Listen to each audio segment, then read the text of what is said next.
Part B of this experiment is selecting the correct solvent for thin layer chromatography. In part A, you were told what solvent to use for developing the TLC plate. In sometimes in experiments, you do not know what is the appropriate solvent for development for a TLC. So that's the objective basically for this particular part of this experiment. You are going to determine the appropriate solvent for the development. So the pair of compounds which we are going to run on TLC is benzoin and benzyl. So I would basically make 3 spots on the TLC plate. One is of the mixture of benzoin and benzyl, another one is benzyl, and third one is benzoin. We would need 3 TLC plate and the dimension is 10 by 3 centimeter. Now these are the 3 TLC plates. So basically I already spotted them. This is 1 centimeter from the bottom, as you have already seen in part A. And then I spotted 3 spots. They are all equidistant. So first spot is benzoin, second is benzyl, and third is benzoin-benzyl mixture. So the process, as I already mentioned, you have seen in part A, I spotted once, right? And then I, blew the spot in order to remove the solvent, and then I again spotted second time. So I did the same thing for all the 3. And then I have used, for every single spot, I have used basically the different micropipette. So for once I spotted number 1, I used 1 micropipette. So 1, same for all ones. Similarly for 2s and 3. So in total, I required 3 micropipettes. So the TLC plates that I made there, I just showed you. I'm going to keep one by one. They are all same, right? So one TLC plate will go to hexane, another will go to methylene chloride, and third will go to acetone. Because I do not know which is the appropriate solvent for this mixture. So I have here 3 choices. So I will run my TLC plate in all of them. And after that, I will visualize and calculate the retention factor. And based on that, we will figure out which is the best solvent for this mixture.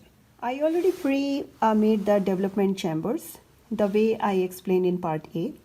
So I have added about 10 milliliters of the solvent, different solvent in each of the 3 chambers. And I have already added a filter paper liner in all 3. Now my filter paper is saturated. It's all moistened. So now I'm going to place basically the all the 3 TLC plates separately into the chamber for development.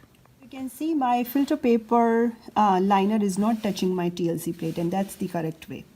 And then immediately close the lid. And you are not supposed to move the chamber once the TLC plate is under development. Otherwise, you might spoil the development process. So you please do not touch the TLC chamber once it's under the development. It's time to remove the TLC plate from hexane.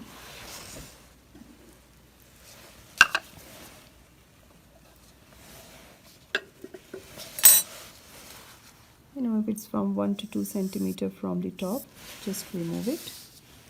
And I'm going to let it dry.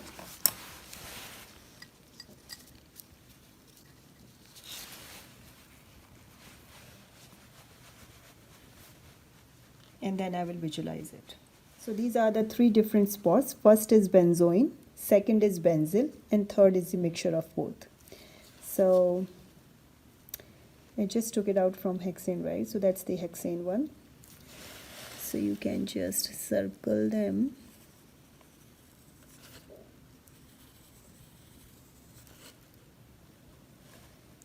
It's kind of overlapping. Since we know that it's a mixture, so I can see that there are, like overlapping. So that's what's under UV. And now why, you must be wondering that why do you see these black in UV, right? So why do they, you can see them. So basically this all plate is green, right? It's fluorescent green because it has a fluorescent indicator in the absorbent. So these compounds basically they quench the UV light. So the UV light is not receiving in these areas, but then this one is receiving, so it's fluorescing. That's the reason these spots they appear dark under UV. So it's time to remove the TLC plate, which is, in acetone. Mark the solvent front, and then I'm gonna dry it. So as you can see, this is the acetone one. Again, the first one is benzoin, the second one is benzyl, and third is a mixture of both. So pretty much everything, all the three spots are kind of merged in each other, and they are, merged to the solvent front as well. So no clear, spots. But then this is basically all together. These are the TLC plates after the visualization and iodine. So the hexane one,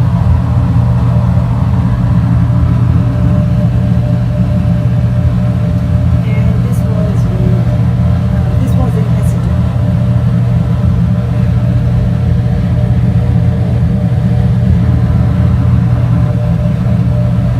And you can see these marks, right? These marks, this one and this one. So these are not from the spots. This is just the impression from the tweezers. As you can see, these are a little bit lines are there. So because of that, it happened when I was removing from the iodine chamber. So it's time to remove from the methylene chloride. And I'm gonna immediately mark the solvent front. It's about 1 centimeter from the top, and I'm gonna dry it. So now I'm going to visualize it in the iodine and with the UV light. So as you can see, my first is benzoin, second is benzyl, right, and third is a mixture. So I'm going to circle my spots, what you can see in UV, the dark spots.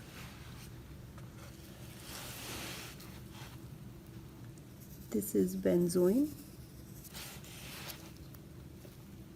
benzyl, this is mixture, so obviously this is benzoin, and this is benzyl. And this was methylene chloride.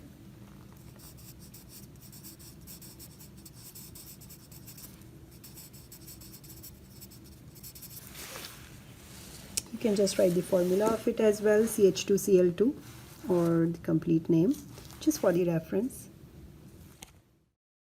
So this is the same plate what you have seen just now in UV, and this is the case with iodine.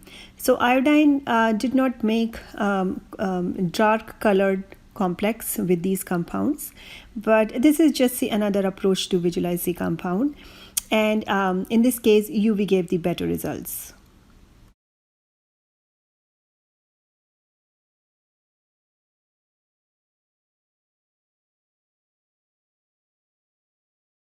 Part C, monitoring a reaction with TLC.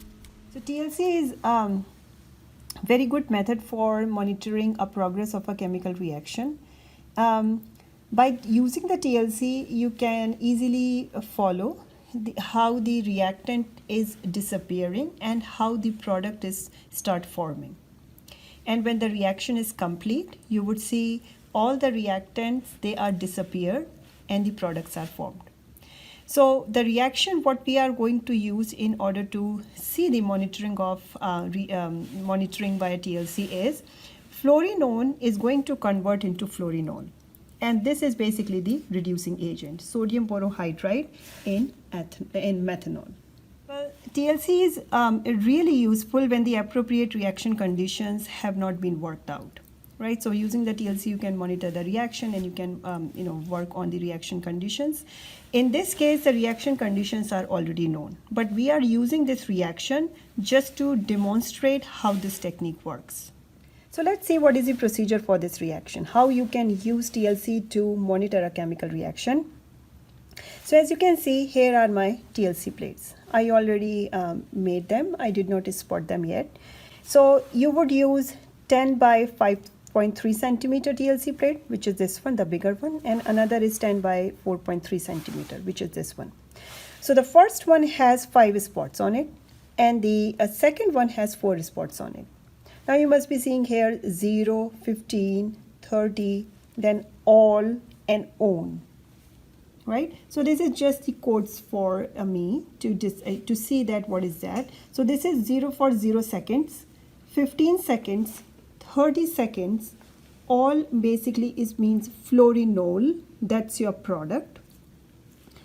On means fluorinone, this is your reactant. Similarly, on the second TLC plate, you have, this is 60 seconds, 120 seconds, all fluorinol, on means fluorinone. Basically what I am going to do with these TLC plates. This is a 25 milliliter Erlenmeyer flask. It has a magnetic stirrer in it, as you can see. I did not have anything else in it yet. Now I will weigh fluorinone and add to it. Then I will add methanol to it, and I will dissolve it on the magnetic stirrer. And then once it is dissolved, I will take with the help of the micropipette, I will take the reaction mixture here, and I will spot it on the 0 second. That's my 0 second because reaction hasn't started. Once I will spot at 0 second, I will add my reducing agent to it, which is sodium borohydride. Now the reaction is started. So once the reaction is started, after 15 seconds, I will spot it. Then after 30 seconds, I will spot it here. And then this is the product and this is the reactant. Similarly, on the second plate, I will spot it after 60 seconds of the reaction, and this is after 120 seconds. So with time, you would see that what happens to the reactant and what happens to the product, right? So these all and on, again, one more time, this is fluorinol and this is fluorinone. These are just for your reference in order to decide how reaction progresses. So this is 0.40 grams of the fluorinone. I have conical flask and then added magnetic stirrer to it. I basically tiered everything, so that's the final mess of only fluorinone. So this is methanol, 8 milliliters of methanol. I'm gonna add into fluorinone.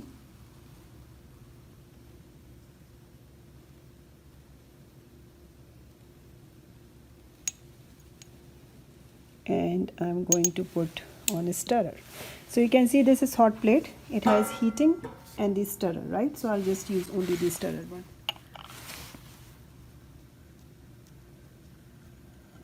So you can see the solution is under stirring. And once it is completely dissolved, basically once it goes, everything goes into solution. Solution means it's all dissolved, right? Then I will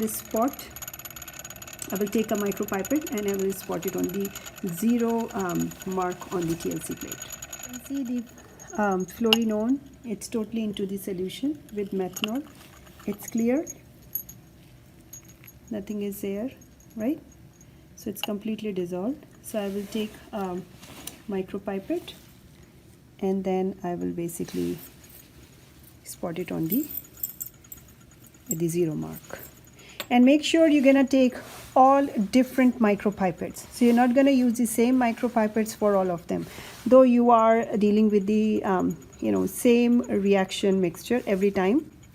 But then since time is different, the reaction mixture is changing.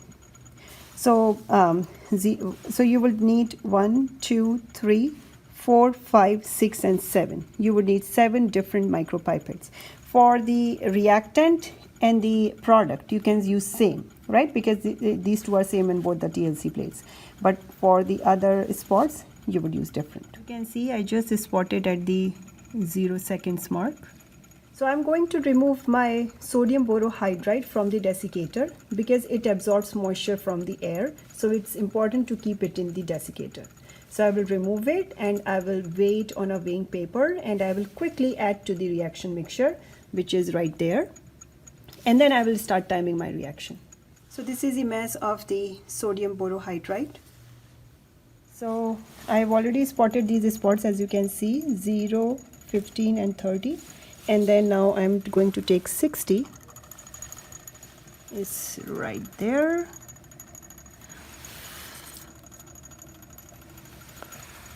Then I will take the spot on 120 seconds. So I have spotted all these spots here now for 0 second, 15, 30, 60, 120 and my reactant and my product. Now I'm going to place both these TLC plates separately in 2 chambers. So I have added mobile phase methylene chloride in both of them. And make sure whenever you would add the plate, it should not touch the filter paper liner. So this is basically the TLC plates under UV after the reaction. So as you can see at the 0 second, everything was fluorinone. This is the fluorinone spot, right? Do not, consider these spots. This one, this one, this one. This is some trailing, maybe it's due to the slight contamination in the solvent or, in fluorinone somewhere. So please do not consider these spots, okay? This one is fluorinone, right? And this one is fluorinol. So this is 15 seconds, 30 seconds, 60 seconds, and 120 seconds. There is a very slight change. Actually, if you would see, if I would spot after 120 seconds, let's say after 2 minutes or so, maybe you would see a very clear change that less of the reactant is there and more of the product. But if you would see, compare, let's say 15 second and 120, right? So 15 second more reactant is there, whereas in 120 second less reactant is there, right? So there is gradual decrease in the concentration of the reactant and formation of the product. So now this is the development in iodine for the reaction mixture spots. So you can see that it's pretty much the results are pretty much same as what we have seen in the UV. Once you are done with the development of TLC plates, dispose all the solvents into the respective waste containers, take out the filter paper, throw them in the regular trash can, let the chambers air dry, or just remove the lid so that they will be dried, and just put them back. These are the values for part B to calculate the RF in 3 different solvents. First is hexane, second is acetone, and third is methylene chloride. So in case of hexane, solvent front travel for 7.40 centimeter from the line of origin. And number 1 spot is benzoin, second is benzyl, and third is benzoyl-benzyl mixture. Similarly, these are the values in case of acetone, and these are the values in case of methylene chloride. Now, based on the RF values, you can clearly conclude which is the best solvent or which is the appropriate solvent for the separation of these spots. Values for part C to calculate RF. This is a 0 second mark, 15 second, 30 second, fluorinol and fluorinone. Similarly, 60 seconds, 120 seconds, and again fluorinol and fluorinone. And these are the solvent fronts. So you can see that these are the values. Based on the RF values, you can conclude that reaction progresses towards the product with time.